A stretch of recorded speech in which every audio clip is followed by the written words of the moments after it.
નમસ્કાર દર્શક મિત્રો, એસડી ન્યૂઝ ગુજરાતી ચેનલ પર આપનું સ્વાગત છે અને હું આપની સાથે વૈશાલી પોવારુ કરીશું નજર આજના સમાચારો પર।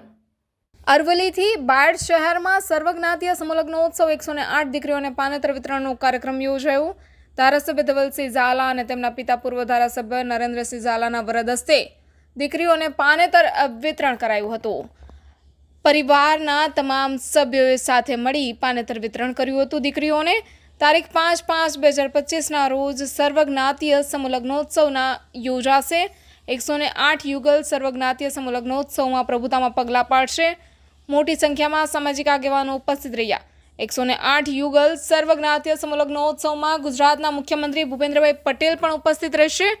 ગુજરાતના મુખ્યમંત્રી અને મંત્રીઓ હાજરી આપશે। વર અને કન્યાને આશીર્વાદ આપવા માટે રાજકીય આગેવાનો, બિલ્ડરો, કલેક્ટર, જિલ્લા પોલીસ વડા, જિલ્લા પંચાયતના સદસ્યો, નગરપાલિકાના સદસ્યો, વિવિધ કચેરીના સરકારી કર્મચારીઓ, સામાજિક આગેવાનો ઉપસ્થિત રહેશે। જાન આગમન, ભોજન સમારંભ, હસ્તમેળાપ, કન્યા વિદાયનું આયોજન કરવામાં આવ્યું છે। Reporter Vanrajsinh Khat, SD news Gujarati, Malpur, Aravalli.